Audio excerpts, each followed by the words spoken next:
자, 오늘은 310쪽 보실까요? 갱년기 장애입니다. 그게 우리가 보통 클라이맥스 이렇게 얘기하면 이게 절정이란 말이죠. 그런데 이게 이제 히랍어로 크리막스 이러면은 이게 사다리란 뜻이래요. 사다리. 근데 옛날 사다리는 이렇게 사다리가 올라가다 항상 뒤에 이렇게 꺾여 있답니다. 이렇게 여기 요 부분이. 그래서 최절정, 절정, 뭐 이제 극치 이런 의미로 이제 그래서 이게 갱년기 장애란 말이 클라이맥트릭 신드롬 이랬단 말이야. 그러니까 여성으로서 어떤 이제 최정점에 달한 시기다. 그런 데서 오는 증후군이다. 이런 의미입니다. 자, 갱년기라는 건 정의가 여성이 성생식기의 쇠퇴로 인해 비생식기로 전환되는 시기. 막 이렇게 일단 정의를 내리고요. 그 다음에 이제 나이는 우리가 교재에는 요새 많이 이제 갱년기가 뒤로 늘어졌기 때문에 하여간 과거에 46세에서 50세 사이, 요새는 55세, 그러니까 이걸 뭐라고 얘기하고 인종이라든가 또 지역, 이 사람이 초경을 몇 살 때 했느냐 또는 분만을 얼마나 했느냐에 따라서 이게 많이 달라지는 거죠. 그러니까 현재는 60세까지도 규칙적으로 생리하는 사람이 있으니까, 그래서 갱년기라는 거는 개인 차이가 굉장히 많고 이런 어떤 증상이 나타나는데 이를 갱년기 장애라고 그런다. 하여간 그리고 대개 이 갱년기가 나타나기는 대개 수년 전이나 한 10년 전부터 어떤 증상이 나타나는 거죠. 그 사람에 따라서 어떤 사람은 50세에 폐경이 되면서도 40세부터 어떤 계속 이런 갱년기 증후군이 온다 이 말이죠. 그래서 대체적으로 옛날에 아마 40-50년 전만 해도 시골에서는요 40세쯤 되면 폐경했어요. 그런 사람이 참 많았거든요. 그러니까 요새는 이게 늘어진 거다. 그 다음에 그 폐경기란 말을 하고 갱년기라는 개념이 조금 다릅니다. 폐경기란 말은 갱년기 동안에 일어나는 하나의 에피소드, 그러니까 여러 가지 증상들을 포함해서 하는 말들입니다. 그러나 현재는 갱년기란 말이나 폐경기란 말이나 같이 막 혼용해서 쓰는 겁니다. 하여간 40세 이상의 여성이 월경이 없어지면 폐경으로 본다. 그래서 임상적으로 갱년기를 정확하게 기준을 잡으면은 초경부터 시작해서 한 30년 동안 계속 생리가 있었는데 한 12개월 완전히 이제 무월경이 온다. 무월경이 되면은 일단 이거를 갱년기로 보고요. 한 1년을 아예 없단 말이죠. 그러면 그 다음에 FS치가 난포 자극 호르몬치가 이게 혈중 농도가 굉장히 상승된다. 그러니까 보통 월경 주기의 15배 정도 상승될 때. 근데 이걸 생리학 교과서는 30 피코노그램 밀리리터당 이렇게 표현이 되어 있지만은 우리 그렇게까지 생각할 필요 없고 하여간 FSH 혈중 농도가 굉장히 상승된다 이거죠. 이게 상승되는 이유는 왜 상승되겠어요? 난소 기능이 쇠퇴했단 말이에요. 한 50년 이제 됐으니까. 난소 기능이 쇠퇴되면 에스트로겐이 분비가 안 되잖아요. 에스트로겐이 분비 안 되니까 중앙정부가 FSH예요. 야, 너 왜 에스트로겐 안 만들어? 안 만들어 하고 자꾸 전화 횟수가 증가되는 거예요. 그러니까 전화 횟수 증가되는 게 FSH 농도가 상승되는 거예요. 포리클 스티뮬레이팅 호르몬이란 말이죠. 자, 그렇게 생각하시면 돼요. 그 다음에 이제 가장 무슨 원인에 의해서 난소를 제거했으면은 난소를 제거한 거예요. 난소를 제거해도 그러면 폐경과 동일한 현상이 오잖아요. 그런 경우도 있고. 그 다음에 이제 보통 환자들이 물으면은 이제 우리 젊은 약사분들은 자꾸 헷갈리는 부분이 있는데 가상 자궁 적출을 해버렸다. 자궁만 적출을 했단 말이에요. 그러면은 난소 기능은 살아 있단 말이에요. 그러면 생리만 안 하지 난소 기능은 그대로 유지되어 있는 거예요. 생리만 안 하는 거예요. 그래서 배란통은 계속 일어나는 겁니다. 그 다음에 이제 조기 폐경, 뭐, 그게 원인이 여러 가지 있으니까 뭐, 그건 참고하시고요. 310쪽의 맨 밑에 외인적 요인이 아니고 이거는 의인적, 이아트로제닉, 어자입니다. 그러니까 또는 의원성, 뭐 그런 놈이고. 그 다음에 생리, 311쪽에 여성은 일평생 약 400여 개의 난포가 완전히 성숙하여 배란된다. 이것을, 매월 한 개씩 계산하면 이제 한 31년 정도라고 보면 되죠. 400여 개를 31년, 매월 한 개 12로 이렇게 나누면 한 31년, 그렇게 나눠 되죠. 그러면, 여성의 경우는 31년은 임신이 가능하다. 이 말입니다. 한 달에 한 개씩 난포가 나가니까. 근데 태생기, 엄마 뱃속에 30쯤 지나면은, 남자가 사실은 실제로 아기 몸속에 한 700만 개까지 존재한다는 거죠. 그런데 그게 다 성숙돼가지고 나오지 않고 실제로 나올 수 있는 거는 400개만 나오는 겁니다. 그 다음에 대부분 퇴화하고 출생하면은 엄마 뱃속에서 이제 나올 때 한 100 내지 200만 개가 양쪽 난소에 존재한다는 겁니다. 그러니까 아기가 태어나면은 금방 여성의 경우는 실제로는 한 100만 개, 200만 개가 있다는 얘기죠. 그 이제 그 다음에 사춘기가 되면은 난소의 원시 난자는 40만 개로 감소하고 45세쯤 되면 이게 한 10만 개 정도 되는데요. 그러니까 실제로 성숙해서 나간 난포가 완전히 성숙돼서 배란되는 거는 한 400여 개다. 막 그런 뜻입니다. 자, 그 다음에 그거는 뭐 조금 이제 대충 무슨 개념만 이해하면 되니까.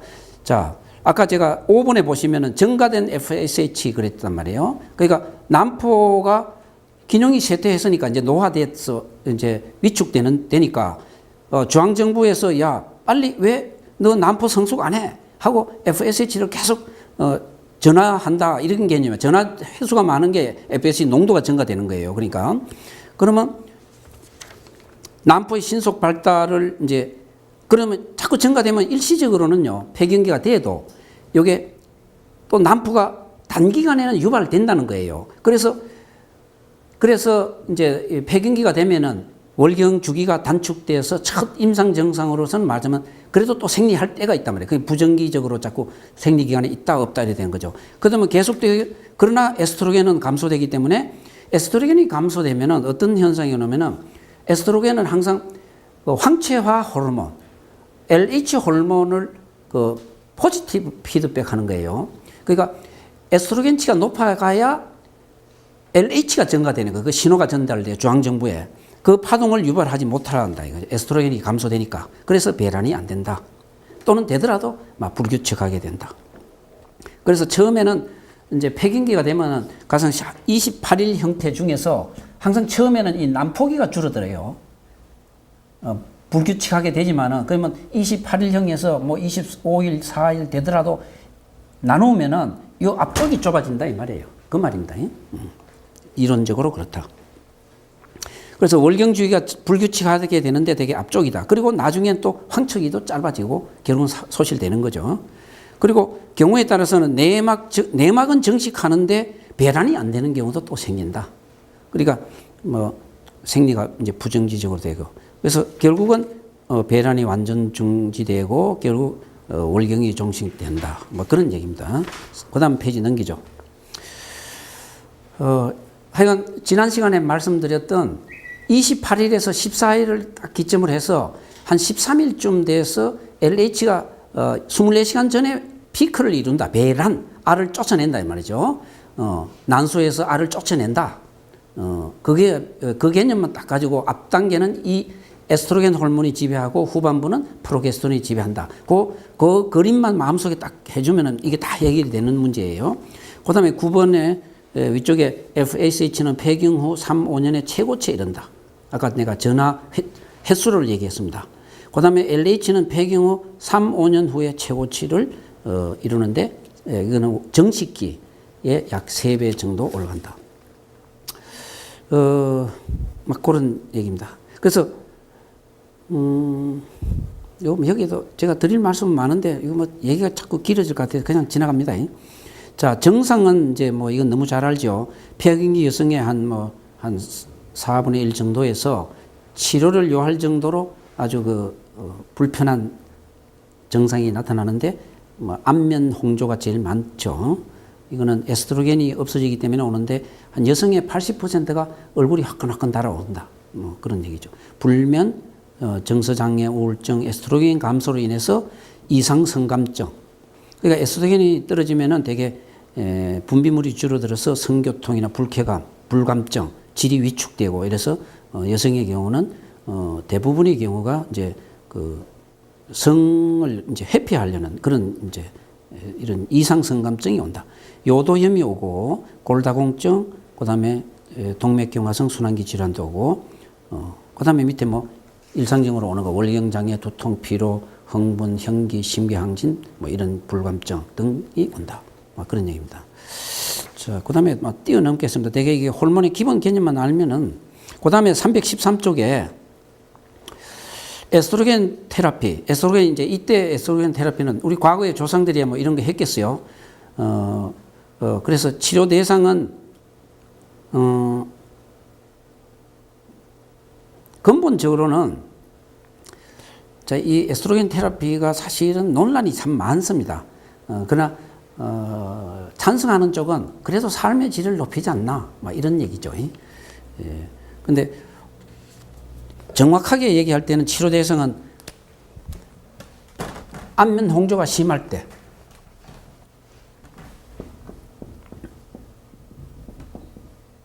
홍조가 심할 때, 그 다음에 골다공증이 있을 때, 그 다음에 노인성 질염이 심할 때, 그 다음에 물론 이건 방광염 포함해서죠. 그래서 아주 불편하다 할 때 기본적으로 쓴다.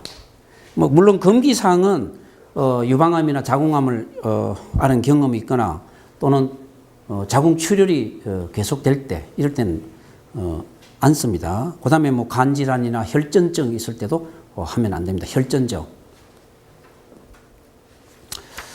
자, 그 다음에 에스트로겐 뭐 됐고요. 지나갑니다. 그 다음에 거기에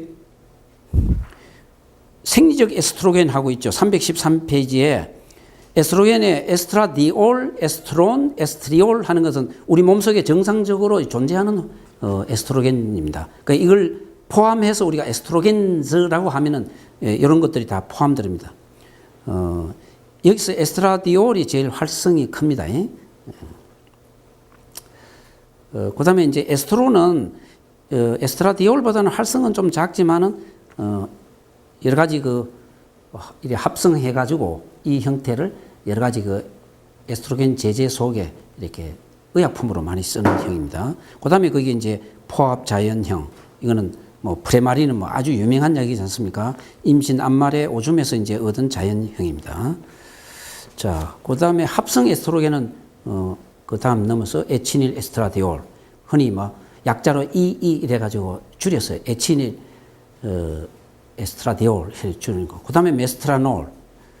이것도 메스트라놀은 합성인데 여기 이제 인체 몸속에 들어가서 에치닐 에스트라디올이 된다는 거예요. 그래서 메스트라놀은 피임약으로 이제 많이 쓰고요.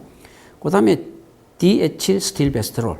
스틸베스테롤은 뭐 최초에 우리가 지난 시간에 공부했습니다. 합성 이제 에스트로겐으로서 이것도 뭐 피임약 계통에서 많이 쓰고, 미국에는 초창기에 이걸 디에칠 스틸베스테롤 이걸 말이죠. 임신하면 이걸 아예 처음부터 무조건 50년대는 막 먹였다는 거죠. 이유는 유산을 방지할 목적으로 썼다는 겁니다. 그래서 이게 부작용이 많이 생겨가지고 이제 그 뒤로 안 쓰는 거죠. 그리고 임신 중에 저런 DS 같은 경우에 쓰거나, 그 다음에 환경 호르몬은 전부 다 여성화 호르몬이니까 여성화 환경 호르몬에 많이 노출되면, 임신 중에 많이 노출되면은 태어난 아기가 여성화된다. 그게 아주 문제예요. 그러니까 임신 중에는 굉장히 주의해야 된다. 근데 사실 이렇잖아요. 아마 여러분들도 이제 나중에 이제 아기를 가질 분들에게나 이런 분들에게 야, 아기 낳으려면은 적어도 2, 3년 전부터 사실 엄마의 몸가짐을 굉장히 중요하게 생각해야 됩니다. 태어나서 뭐 요아원 유치원에 가서 뭐 바래다 주고 나중에 재산 물려주고 뭐 학원 보내고 뭐 온갖 비싼 거 다 해달라고 해주는 것보다도 임신 중 10달이 얼마나 아기한테 중요한 음식, 엄마의 음식이라든가 엄마의 마음가짐이 얼마나 중요한지는 모른단 말이죠. 그러니까 그거는 10달 전부터보다는 사실은 아기를 갖기 한 2, 3년 전부터 그것이 아기의 나중에 인생을 좌우하는 거죠. 자, 그 다음에 이제 거기 쭉 이제 저거 해버리고요. 자, 폐경기에 쓰는 그 기본 이제 그 교과서에 나오는 얘기는 이겁니다. 자, 314쪽에 밑에서 한 5번째 줄에 에스트로겐이 있죠. 폐경기에 에스트로겐을 쓸 때 말입니다. 폐경기 징후가 갑자기 나타난 환자. 이렇게 되어 있습니다. 프레마린 하루에 1.25mg을 2주간 쓰면은 일단 안면 홍조가 없어지고 그래 되면 반으로 줄여도 된다. 그 다음에 이후에 3주간 하루에 0.625를 그 다음에 3주간 쓰고 1주간 휴약하고 이 방법으로 3개월 계속 소량으로는 6 내지 9개월까지 쓴다. 말하자면 처음 폐경기 징후가 나타났을 때 기본적으로는 이 에스트로겐 제제를 일단 쓴다 이런 얘기입니다. 그 다음에 이제 참고로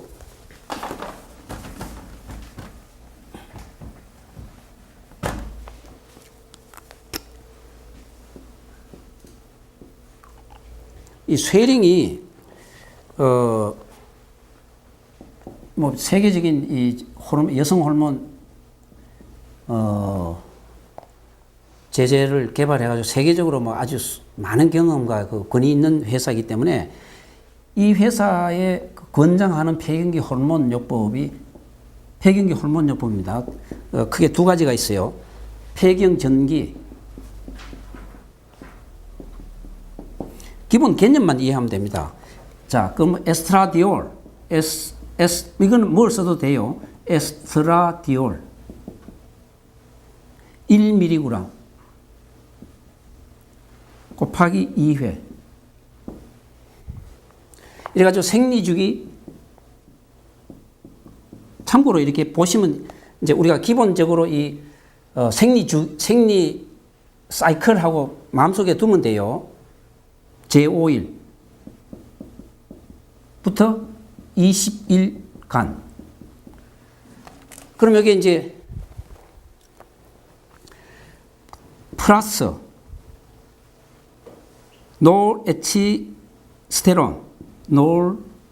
노르에치스테론입니다.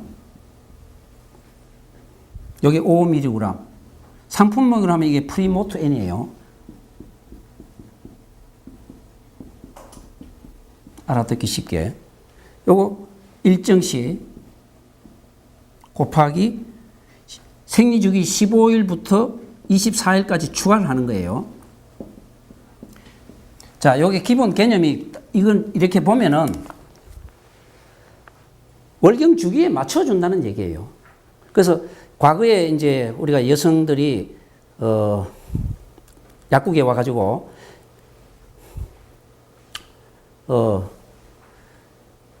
여름에 내가 하계 수영장에 가는데 생리를 좀 늦춰주세요 하고 줄 때 우리가 옛날 의약 분업이 되기 전에 기본적으로 주는 게 프리모트N이에요. 황체화 호르몬을 생리 예정일에 정확하게 72시간 전부터 계속 먹으면은 자기 원하는 날까지 먹으면은 생리가 늦춰지는 거예요. 그러니까 28일형이 35일이 되는 거예요. 그 대신에 72시간 전부터 확실히 먹어야 돼요. 그러니까 대체적으로 보면은 그때 경험을 보면 약국에 환자들이 막 젊은 사람들이 와서 이렇게 얘기를 하는 거 보면 생리 예정일이 언제예요? 이러면 대개는 어머 내일이나 모레인데요. 그러면 그런 사람한테 주면 안 되는 거죠. 예. 그러니까 요게 지금 뭐냐면은 9일간을 준 셈이잖아요. 9일간. 그러니까 따지고 나면 한 열알을 준 거예요. 그 다음에 요거는 20알 준 거예요. 이러면 이 패턴은 30일형으로 일단 맞춰 나간다고 보면 되죠. 이래가지고 대충. 그러니까 폐경기에 폐경 전기가 되면은 요 리듬에 맞춰준다는 뜻입니다. 이거는. 이러면 이제 폐경기 증후군을 없앤다. 그 다음에 폐경 후기에 무슨 폐경기가 지났는데도 한 6개월이나 1년쯤 지났는데 또 뭐 생리가 있다 맞다 하면서 있거나 또는 이렇게 부정기적 출혈이 있거나 아니면 정상이 너무 심하단 말이죠. 아우 뭐 정신적으로 우울해진다든가 이럴 때 말입니다. 이때 에스트라디올입니다. 이 상품명은 프로기노바입니다. 역시 이때는 1 내지 2정이에요. 그리고 20일간 더하기 이렇게 되면 그럼 이걸로 끝났어요. 폐경 후기입니다. 대개 그리고 8일간 휴약 이렇게 돼 있어요. 이렇게 해도 된다 이거죠. 그래서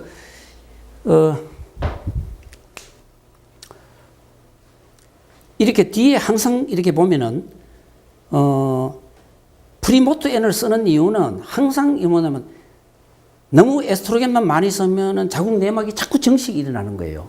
항상 황체 호르몬을 쓰는 것은 나중에 쓰다 중단해버리면 검단 출혈이 오르잖아. withdrawal bleeding이란 말이에요. 그만두면 항상 출혈이에요. 그래서 아까 그 생리주기 변경할 때는 기본적으로 황체 호르몬을 일단 주는 거다 이 말이에요. 그러니까 그래서 약국에서 지금도 와서 요새 있다 보면 저는 요새 약국에 그 환자하고 상담할 일이 별로 없으니까 갑자기 그런 생각이 드는데 요새 약국에 이제 환자들이 서로 정보가 많이 돼가지고 여행을 갈 때 피임약 주세요.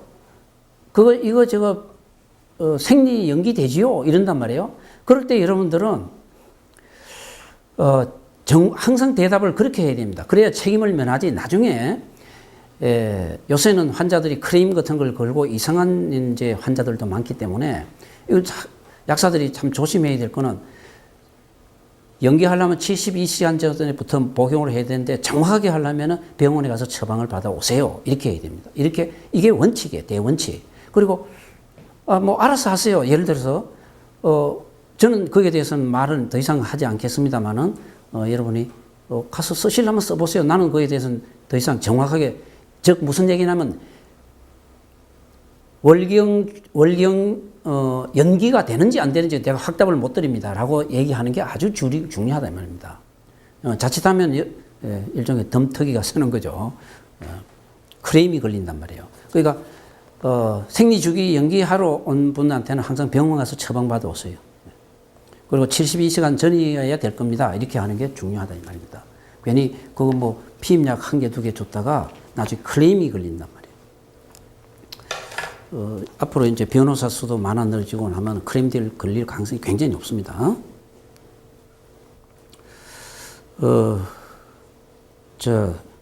거기 조기 폐경의 치료. 그리고 조기 폐경인데 규칙적으로 월경을 유도할 필요가 있는 경우에 거기에 참고보면 첫 25일간 프레마린 하루에 한 알 내지 2알 쓰고 제 12일에서 24일 요 14일간은 역시 메드록시 프로게스테론이나 항체 호르몬을 14일간을 쓰는 이런 방법도 쓰거나 또는 이 황체 호르몬이니까 역시 프리모르트 N을 한 알씩 이렇게 써도 됩니다. 그거는 항상 대체할 수 있는 거죠. 자, 그 다음에 그 노인성 진렵 요도염 쭉 있고, 뭐, 이건 쭉 이제 참고로 하시고요. 다 316쪽으로 넘어갑니다. 골다공증 발생 위험에서 이제 쓰고요. 됐고요. 요약. 자, 지금까지 드린 내용을 하여간 에스트로겐 투여하면은 암이나 또는 금기사항이 있는 환자 이런 데는 쓰지 말고, 그 다음에 프로게스테론은 항상 후반부에 10일간 투여한다. 그 기본 개념이고, 그 다음에 이제, 갱년기 증후군에 칼슘이라든가 바이타민 D, 비타민 E, 항산화제 이런 게 보태주는 게 좋죠. 비타민 D, E, 항산화제. 꼭, 호르몬제만 쓰는 게 아니라 같이 쓴단 말이죠. 그 다음에 뭐 운동 권장해야 되고, 우울증에 쓰고, 그 다음에 건강기능식품 중에서 그게 여러분 구할 수 있을는지 몰라도 감마오리자놀.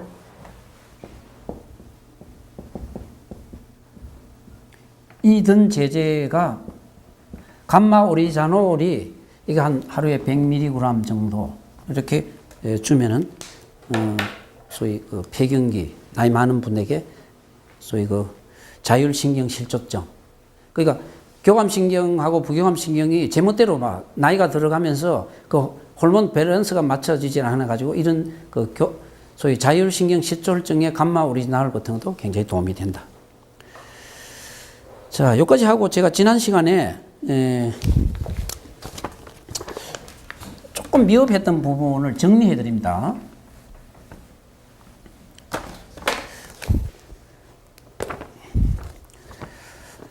제가 약국에 손을 놓은 지가 상당히 얼마 되고 하니까 제가 기본적으로 알고 있는 거는 제일 처음 피임약을 언제 먹을까 하는 문제예요. 그래서 저는 항상 기본적으로 월경 제5일이라고 딱 그렇게 적을 생각하고 있었다면 왜? 호르몬 이 생리주기를 기본적으로 생각하면 월경 제1일에서 5일까지는 사실 호르몬제를 쓸 필요가 없는 거예요. 그게 기본 원칙이에요. 그런데 그래서 지난 시간에 이제 제가 하니까 제가 약국에 가서 그 피임약을 다 뒤져보니까 설명서에 지금은 모든 피임약이 월경 시작 제1부터 시작해요. 그래서 제가 또 문헌을 조사를 해봤더니 보세요. 최초의 요 기본 개념입니다. 최초 피임약 복용이에요. 이걸 이제 이해하면은 막 이게 호르몬제 적을 답니다. 자, 몇 가지 방법이 있냐면은 네 가지 방법이 있어요. 생리 제1일. 두 번째, 생리 첫째 일요일. 세 번째, 생리 제5일. 네 번째, 아무 때나. 자, 이건 미국의 임상약학 교과서에 있는 얘기를 제가 그대로 소개해 드립니다. 그래서, 아무 때나는 이게 표현이 퀵 스타트 이렇게 돼 있어요. 근데 미국에서는 이 네 가지 방법 중에서 가장 많이 쓰는 방법이 이거예요. 무슨 얘기냐면은 이제 14살, 15살짜리나 평상시에 피임을 안 하고 아기를 낳고 난 다음에 그 다음 피임을 해야 되겠다. 피임약을 먹어야 되겠다. 이때입니다. 경구 피임약이다. 경구. 그럼 병원에 가서 의사한테 상담을 할 거 아닙니까? 그러면 미국에서 제일 많이 쓰는 방법이 이거라는 거예요. 그러니까 이거는 전혀 생리하고는 전혀 관계없어요. 방문했을 때 그 다음 일요일부터 시작이라. 자, 이게 무슨 뜻이냐면 왜 이렇게 한다면 기본 원칙은 이거예요. 이때는 쓸 이유가 없는 거예요. 근데 왜 이렇게 하냐면은 이것이 이렇게 안 하고 제1일로 바뀐 이유가 이렇게 하면은 임신 가능성이 굉장히 높다는 거예요. 확률이 나중에 이제 표를 보여드리겠습니다. 그러니까 이거는 아무 때나 아니면 당신 오늘부터 시작하시오. 그러니까 이게 무슨 얘기냐면 이 네 가지 방법에서 피임약은 생리 제1일 먹으라는 원칙은 왜 제1일 먹으라고 하냐면 임신 가능성 때문에. 인체 생리 저걸로 보면은 제5일이 딱 맞아요. 근데 요대로 하면은 사람마다 개체 차이가 있어가지고 임신 확률이 생긴다는 거예요. 그러니까 이게 무슨 얘기냐면 왜 제1요일을 하냐면은 미국 사람들이 얼마나 현실적이냐면은 그럼 이 약을 나중에 다 먹고 나면은 이 말이에요. 왜 일요일 먹느냐 이 말입니다. 4주 안에요. 주말에 성관계 할 일이 많다는 거야. 그런데 이걸 제5일이나 생리 제1일이나 아무 때나 이렇게 해버리면은 주말에 굉장히 불편하다는 거예요, 환자들이. 이건 뭐냐면은 주말에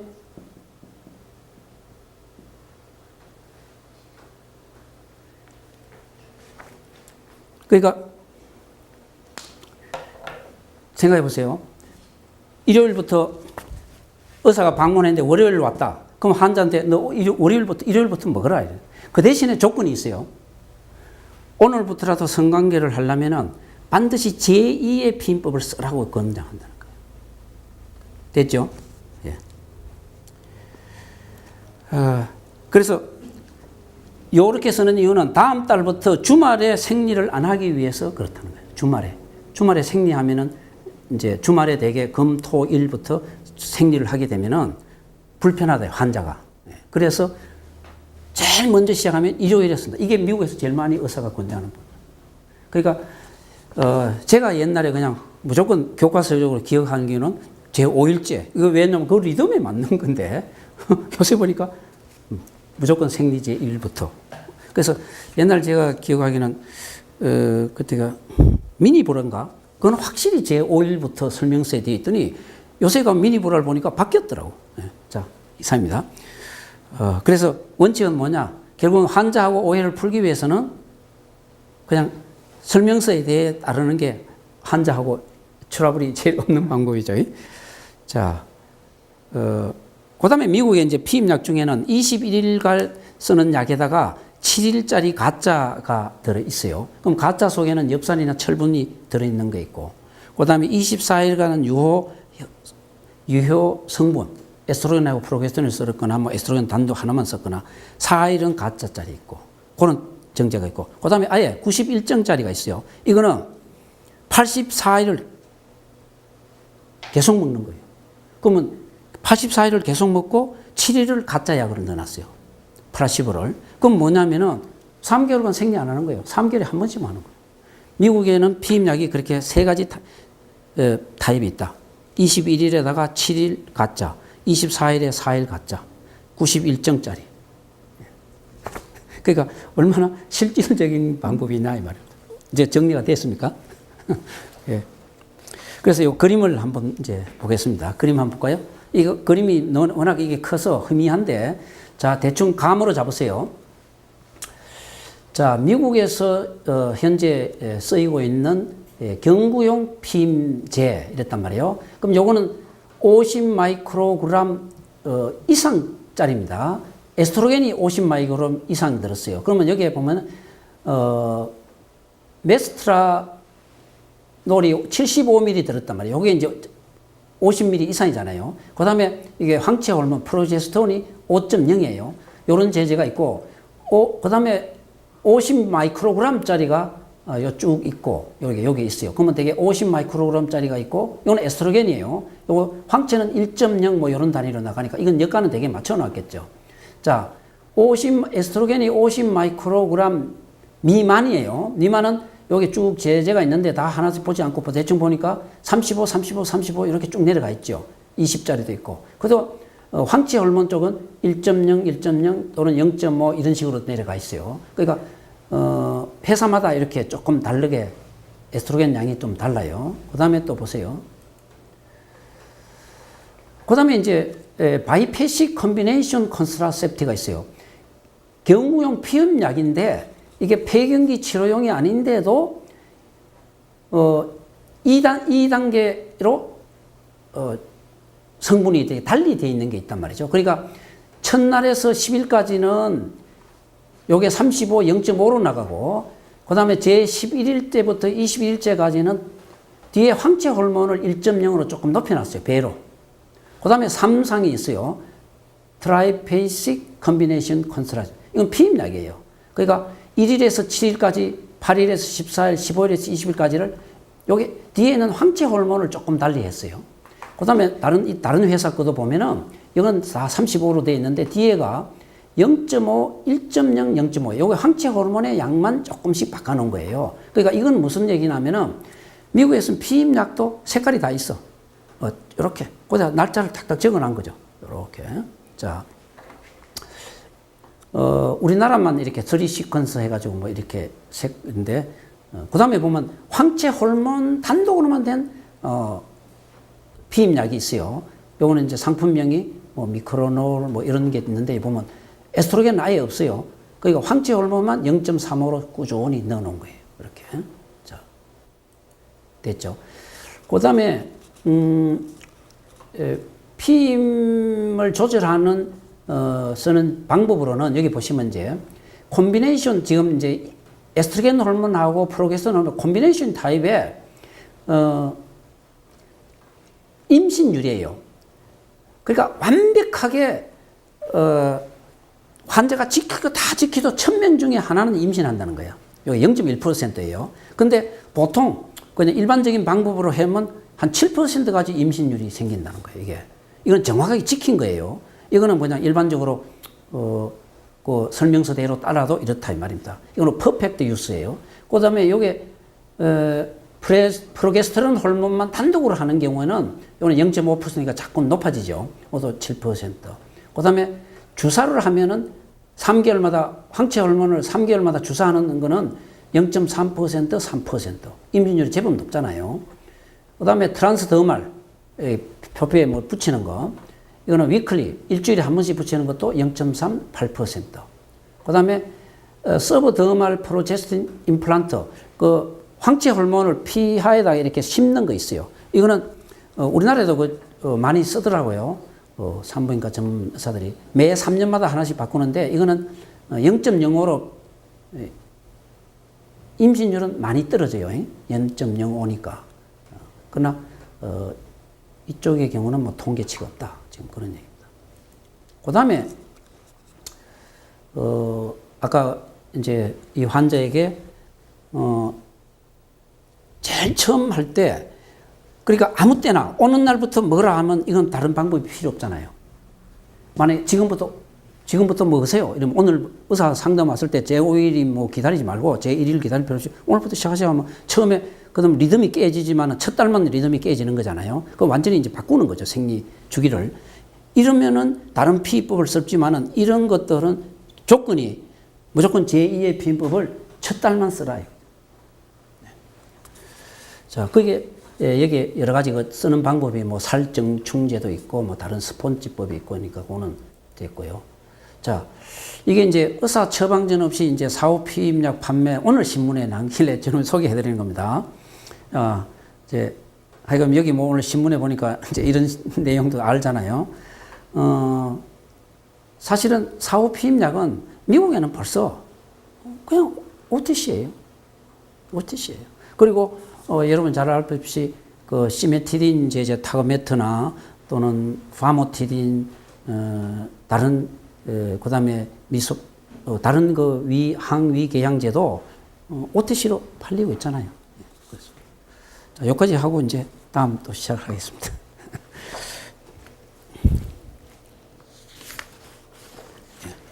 자, 317조.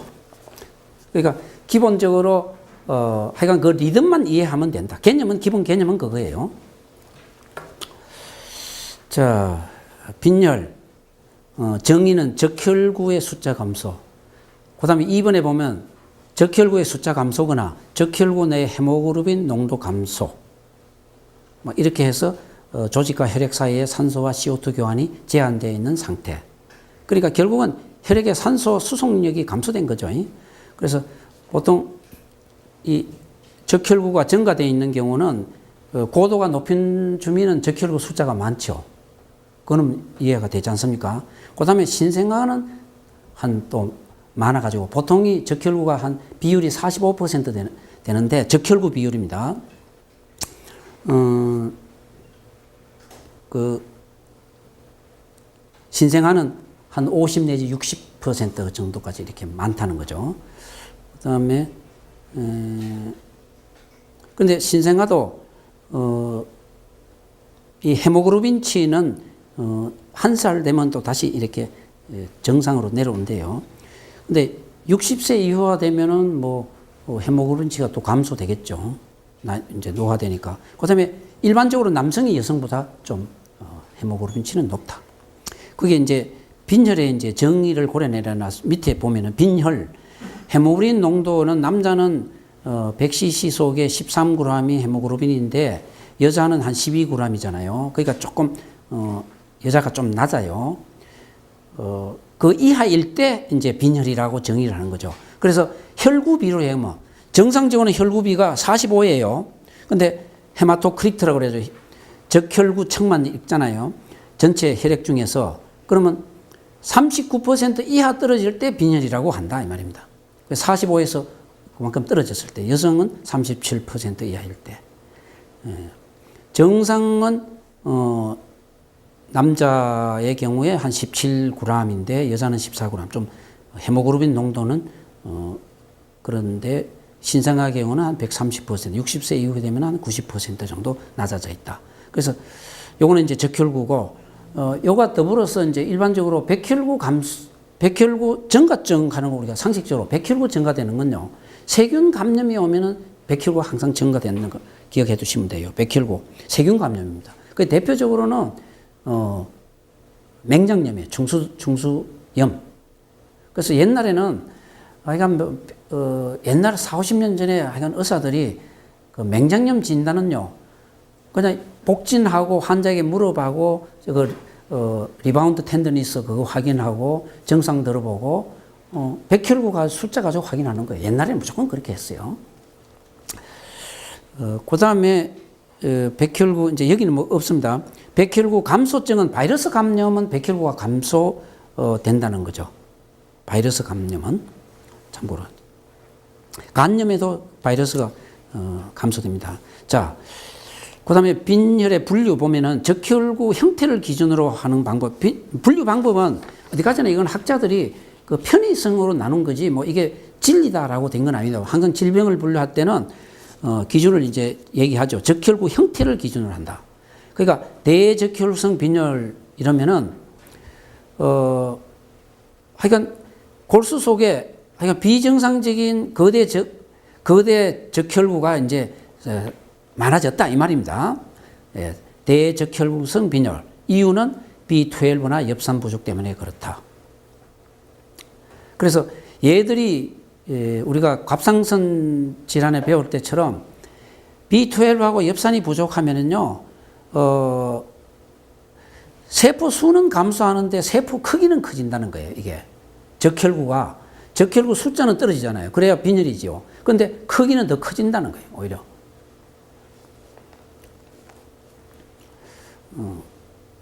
원래 힘없는 사람이 목소리 크다는 얘기나 뭐 비슷하다 할 거나요?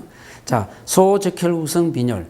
철겹성 빈혈일 때는 반드시 이제 적혈구 크기가 사이즈가 작아진 거. 가장 이게 많은 형태입니다.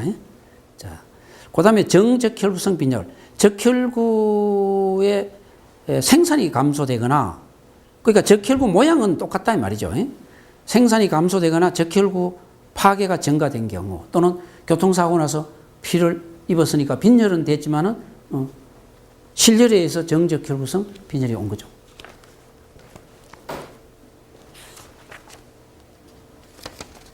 자, 거기 그다음에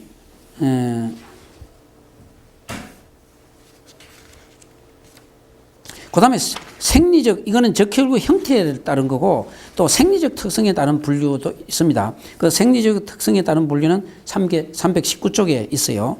근데 먼저 318쪽에 일단 그림을 조금 대충만 보겠습니다. 자, 만약에 이제 대충 우리가 마음속에 상상을 해보세요. 12시 방향에 있는 거는 정상, 형태에 따른 거니까 아주 일정한 형태를 갖고 있다. 레귤러하고 색소도 색깔도 때깔도 아주 일정하다. 그 다음에 11시 방향에 보면은 마크로사이틱, 대적혈구성 빈혈, 라저 셀. 그러니까 세포가 크다 이 말이죠. 그 그림에 보면은 좀 크게 보인다 이거죠. 대개 이거는 주 이유는 B12하고 엽산 결핍 때문에 그렇다. 근데 색깔은 정상이다. 뭐 그 정도 해놓겠습니다. 그 다음에 2시 방향에 보면은 마이크로사이틱 하이포크로믹 이랬단 말이에요. 이건 소적혈구성 빈혈. 사이즈가 작다. 컬러도 이거는 약간 정상 색깔에서 조금 못 미치는 거죠. 자, 그 다음에 9시 방향에 보면 노모사이틱 노모크로믹. 그러니까 정적혈구성 빈혈입니다. 이거는 아까 실혈이거나 뭐 혈구가 파괴됐거나 생선이 감소될 때 뭐 이런 것이 혈구 모양은 정상인데 숫자만 이제 줄어드는 거죠. 뭐, 그것까지 하겠습니다. 그냥. 그 다음에 뭐 예. 자, 319쪽에 보면은 빈혈의 원인, 그 생리적인 분류입니다. 자, 적혈구 수의 감소가 오는 건 왜 왔느냐? 물론 출혈성도 있고 용혈성이 있는데 용혈성에서 여기서 딱 우리가 하나 기억해야 될 거는 왜 용혈성이 왔느냐? 거기다 그것만 기억하세요. G6PD, D가 대문자입니다. 우리 몸속에 G6PD라는 효소, 글루코즈 6포스페이트 디하이드로게나제가 부족하면은 헤모글로빈이 산화가 된다. 그러니까 헤모글로빈이 산화된다는 것은 메트헤모글로빈이 증가된다 이 말이에요. 그래서 적혈구가 일어난다. 이게 아주 굉장히 중요한 의미를 가져요. 자, 왜 그러냐면 라본을 보겠습니다. 설파제를 위시해서 거기 프리마퀸이나 니트로프론타인 또는 진통제, 예. 진통제 우리 많이 쓰는 거 있죠. 예. 아스피린 말고 또 뭐죠 그거. 예. 그런 것들이 장기적으로 복용할 때 바로 이 헤모글로빈을 산화시키는데 이 이유는 사실은 G6PD 결핍을 일으키기 때문에 그렇습니다. 그래서 해열제를 장복식 하면 헤모글로빈을 산화시켜서 이게 이제 헤모글로빈 산화되면 우리 몸속에 디설파이드 본드가 형성되는데 이걸 하인츠 바디라고 그래요. 하인츠 바디가 되는데 이것 때문에 빈혈이 일어난다. 자, 그러니까 우리가 약을 장기적으로 판피린 같은 약을 장기적으로 아세트아미노펜을 계속 쓰는 환자에게 당신이 계속 쓰면 빈혈이 온다. 제가 판피린을 하루에 1개 내지 2개를 30년 먹은 환자를 자기가 와서 그래. 나 한 30년 먹었다고. 뭐 한 나이가 한 5, 60대는 아주머니인데. 하여간 내가 볼 때는 얼굴에 몸에 그냥 청색증이 다 와 있어요. 시장에서 장사하는 분이니까 양반이 뭐 그걸 안 먹으면 일을 못 한대요. 그러니까 그냥 그런 경우는 뭐 대개 간에도 문제 있지만 항상 빈혈에 어지러운 거죠. 빈혈에 걸려 있다는 거죠. 자, 그 다음에 그 용혈성 빈혈은 비타민 E 결핍에서도 옵니다. 비타민 E. 나중에 제가 그림으로 보여드리겠습니다. 자, 여기 이제 그 다음에 방금 G6PD하고 관련돼서 우리가 생화학 교과서에 배웠던 펜토스 포스페이트 패스웨이하고 헥소스 모노포스페이트 이제 션트라고 하기도 하고 뭐 패스웨이라고도 하는데 그 다음에 포스포그루코네이트 패스웨이 다 같은 용어입니다. 결국은 왜 이게 말이 무슨 얘기냐면은 이 경로는 하여간 우리 몸속에 헤모글로빈 산화를 방지하는 중요한 이 경로예요. 그리고 그다음에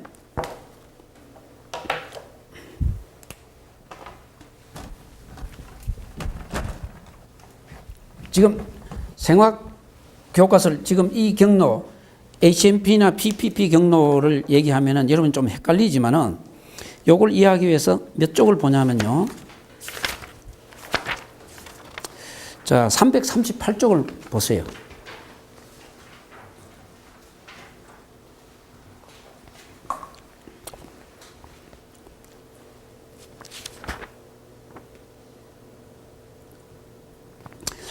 아, 337을 하나 넘겨보세요. 337에 넘겨서 맨 밑에 줄, 337, 그 앞장입니다.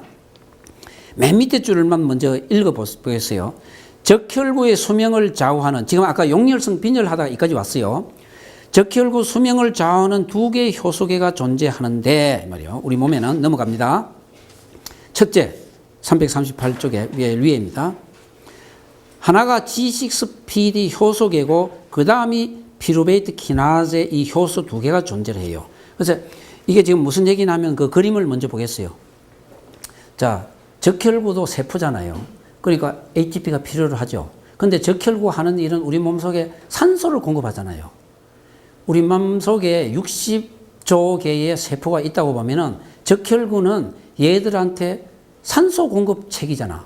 그런데 적혈구가 우리 몸속에 500만 개, 400만 개가 있는데 얘들이 산소를 공급하면서 저가 폐에서 산소를 O2를 공급받아 가지고 이 500만 개나 되는 이 적혈구가 산소를 저가 써먹으면 안 되잖아요. 한국은행이 대한민국에 돈을 공급을 하는데 한국은행 직원이 퇴근할 때마다 뭐 한 돈 10만 원씩 가지고 나가면 안 되잖아요. 그래서 자 밑에 봅니다. 적혈구는 대사하는데 ATP가 필요를 하는데 항상 현미성 대사를 한다. 그게 뭐냐면 왼쪽이에요.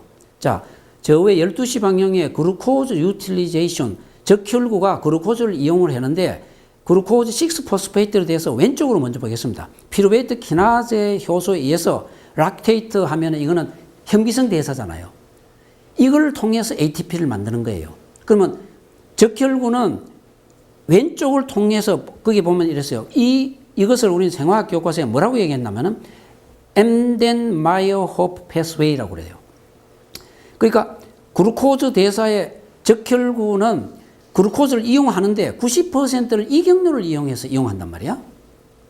나머지 10%가 오른쪽이에요. 그게 G6PD 효소 시스템이에요. 자, 왼쪽을 먼저 설명을 하면은 그러니까 적혈구가 ATP를 필요로 하는데 거기 보면 이제 그 ADP에서 ATP가 이 피루베이트 키나제가 락테이트가 되면서 우리 몸속에 ATP가 형성되잖아요. 요걸 이제 적혈구가 이용을 하죠. 주 에너지 공급원입니다. 이거는 90%가 글루코즈를 이쪽 경로로 해요. 그러니까 비효율적이지만 산소 써먹지 마라 이 말이에요 지금. 예. 자, 그 다음에 오른쪽입니다. 이거는 사실은 요 경로 때문에 용혈성 빈혈이 일어나는 경우는 좀 드물다. 그런데 주로 이제 오른쪽 경로입니다.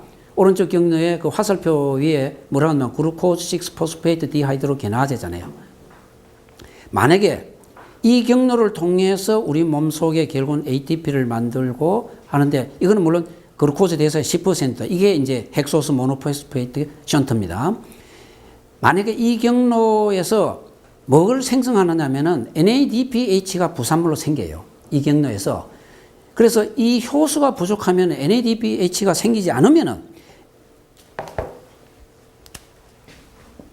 NADPH가 생기지 않으면 우리 몸속에 글루타치온이 감소되고 글루타치온이 감소되면 헤몰리시스가 일어난다 이 말입니다.